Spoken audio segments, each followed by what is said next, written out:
With our company, in fact, I have a funny thing. There's one of my people that works for me. His mother actually owns a educational company also in Olathe. And so there was one time she was coming over to have a meeting with me. She walks in my offices, and there she sees her son, who I only hired a few months earlier, sitting on a sofa with his feet up with his notebook and his iPod in. You know, she looks over at him, gives him the mom look. You know, looks over at me and gives me the apologetic mom look. You know, and I'm like cool with it because I know he's cranking. You know, this is going to be a real struggle for it. It was a struggle for me in the early days until I realized they really could do that, and that really is the way they need to work. If you take that away from them, you're making them unplug. Remember we talked about things turn them off. I would argue that you could do lots of things with the iPods to give them content that would be very helpful to them. You know, but we're still away from that, and we're doing stuff now with our stuff that we'll have students be able to download iPod pieces off-site so we can continue the educational experience, extend out what we do, again, 24/7. So, other questions? Yeah. So how do you think instructors that haven't had experience with like creating games and simulations, what advice would you give to them to kind of make this conversion and get this going? I'll use Steve Duft, who's in Haven, Kansas. Steve Duft will not mind me talking about him. Steve Duft is a woodshop teacher. Steve Duft teaches artificial intelligence and teaches video game design. Steve Duft recognized this gap between him and his students, and he knew he needed to close the gap in some way. So he decided to do a very brave thing and started thinking about the customer. What did the customer want to learn? Because he knew he had to get the customer engaged. That's what he did. Now, fortunately, when you design your system, the way we design our system, we design with the idea that the teacher is the facilitator. We don't make the teacher be that knowledge. Remember we talked about the librarian and the educator, you all go to all the answers? No. Remember, they get those answers in the world, you know. We set that up, we teach them the technical skills they need directly through self-directed tutorial, so it's on their pace, on their time. But that teacher becomes a facilitator of the experience. They are in there with the game with them and live that game with them. They become a supervisor in the department. They have this whole role they play. Teachers love it. They have a ball. Kids think the teachers are like rock stars. Why? Because they're doing what they love. This is the class they want to come to. So who is the facilitator of the class? They're the ones that get all the props from the digital natives. So that's how we do it. I mean, it becomes that facilitator. Give up having to teach the technical skills. Be there to be that expert learner, that guide on the side. Be there for them. They're going to love you for it. So, yeah. Yes, sir. I wanted to make a comment about today. I think one of the points you made is that students can Google and get an answer immediately. And I would disagree with that in some way because while the internet has a lot of great information, it also has a lot of misinformation. That's why you have to teach them to be scrutinized. Remember scrutinized? And transparency was one of their values and things they see? Yeah, they know that. How do you do that, especially since students will just copy it, word for word, they'll copy it right out and because information is so cheap. Because information is so cheap, they think anything you can just grab, there's nothing wrong with just copying it. That's why you have so much problems with plagiarism with this generation. They understand what we used to have to do by sitting at when we plagiarized, what did we do? We went to the library, we took a pocket full of dimes, we sat there and copied pages out of a book, then went home on our typewriter and typed out a paragraph or whatever. That's a lot of work. To them, it's just cut and paste. You have to teach them about intellectual property. You have to teach them about ethics. You have to teach them why you don't want to steal property because other people want to steal your property. You know, and you have to make that just part of the rigor of what they're to do. You know, you don't accept less because that's part of what? Integrity. Put it inside those contexts, those things that they value. Scrutiny, integrity, openness, transparency, those things. You know, just honor them that they're not stupid. You know, but yes, they will Google something they think they got the answer, and that's part of what we do as educators. We got to help them understand. Just because you got a fact, that's not the answer. What's the story? That's what you want to ask them. Okay, great. You got this 23. What's the story? So. Kind of going back to making a transition for students, and in terms of what you were saying about facilitating, it sounds like this looks a little different in the classroom. In other words, the students, to an outside observer, may look different. So in terms of administrators, parents, or perhaps colleagues and so on, if that looks different, how do you make that shift, not so much in terms of what you're doing with students, if it's effective, but with colleagues or primarily administration, how do you also make that transition to have the support that's needed? Yeah, I mean, fortunately, a lot of stuff that we design in so there really isn't a lot of support needed. But I will say with the peer groups, one of the things that does happen, a lot of times the teachers who teach this style start getting a lot of buzz with the kids.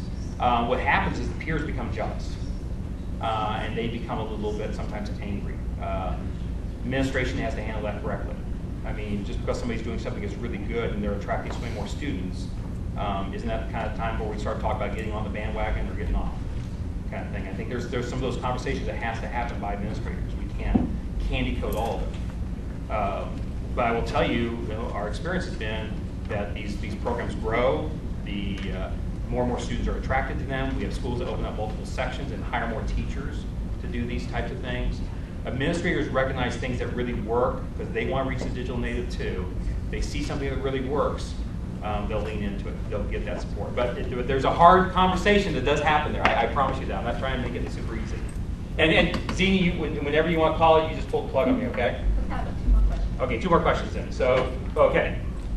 Yeah, first, thank you for this informative information and also for your honesty. You said you will be biased, I agree with you. But I have a question. If there is any study that ask students what do they use these digital devices mostly for? Because I have maybe, I cannot generalize, this is just my own experience. I allow students to use whatever in the class, even if they're busy listening to music, that's fine. But almost I never, or maybe 1% or less than that when we discuss current topics and somebody's already on the internet, search and they come, oh, I get this information immediately. They don't do that. They don't utilize it, whether even outside the class. You refer to them, please try to use the internet sources, or, my case study, you give them company, which has website. When you receive the report, even they did not visit the company site. So I think there is, I agree with you, we have to adjust, we have to see, but still, I believe learning it is kind of self-motivated. So Yes. it's technology to enhance it. Right. But if we focus on it, students, they are not use it for education, or it's not their number one usage for, so do you have any? Well, yeah, here's the thing. So what you're saying is that they're not using the technology for the education purpose we want. They're not taking advantage of that. That becomes a question about how they're expressing, and what is that? What is it you're saying that they need to make? They're not taking advantage of that you're saying. They're not taking advantage of that you're saying. They're not taking advantage of that you're saying. They're not taking advantage of that you're saying. They're not taking advantage of that you're saying. They're not taking advantage of that you're saying. They're not taking advantage of that you're saying. They're not taking advantage of that you're saying. They're not taking advantage of that you're saying. They're not taking advantage of that you're saying. They're not taking advantage of that you're saying. They're not taking advantage of that you're saying. They're not taking advantage of that you're saying. They're not taking advantage of that you're saying. They're not taking advantage of that you're saying. They're not taking advantage of that you're saying. They're not taking advantage of that you're saying. They're not taking advantage of that you're saying. They're not taking advantage of that you're saying. They're not taking advantage of that you're saying. They're not taking advantage of that you're saying. They're not taking advantage of that you're saying. They're not taking advantage of that you're saying. They're not taking advantage of that you're saying. They're not taking advantage of that you're saying. They're not taking advantage of that you're saying. Want they're not taking advantage of teachers. Want they're not taking advantage of teachers. Want they're not taking advantage of teachers. Want they're not taking advantage of teachers. Want they're not taking advantage of teachers. Want they're not taking advantage of teachers. Want they're not taking advantage of teachers. Want they're not taking advantage of teachers. Want they're not taking advantage of teachers. Want they're not taking advantage of teachers. Want they're not taking advantage of teachers. Want they're not taking advantage of teachers. Want they're not taking advantage of teachers. Want they're not taking advantage of teachers. Want they're not taking advantage of teachers. Want they're not taking advantage of teachers. Want they're not taking advantage of teachers. Want they're not taking advantage of teachers. Want they're not taking advantage of teachers. Want they're not taking advantage of teachers. Want they're not taking advantage of teachers. Want they're not taking advantage of teachers. Want they're not taking advantage of teachers. Want they're not taking advantage of teachers. Want they're not taking advantage of teachers. Want they're not taking advantage of teachers. Want they're not taking advantage of teachers. Want they're not taking advantage of teachers. Want they're not taking advantage of teachers. Want they're not taking advantage of teachers. Want they're not taking advantage of teachers. Want they're not taking advantage of teachers. Want they're not taking advantage of teachers. Want they're not taking advantage of teachers. Want they're not taking advantage of teachers. Want they're not taking advantage of teachers. Want they're not taking advantage of teachers.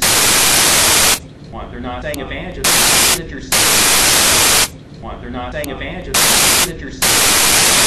Want they're not taking advantage of teachers. Want they're not taking advantage of teachers. Want they're not taking advantage of teachers. Want they're not taking advantage of teachers. Want they're not taking advantage of teachers. Want they're not taking advantage of teachers. Want they're not taking advantage of teachers. Want they're not taking advantage of teachers. Want they're not taking advantage of teachers. Want they're not taking advantage of teachers. Want they're not taking advantage of teachers.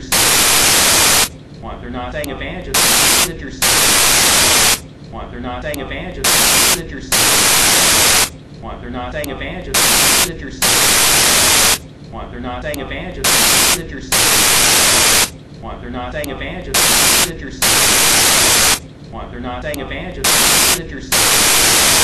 Want they're not taking advantage of teachers. Want they're not taking advantage of teachers. Want they're not taking advantage of teachers. Want they're not taking advantage of teachers. Want they're not taking advantage of teachers. Want they're not taking advantage of teachers. Want they're not taking advantage of teachers.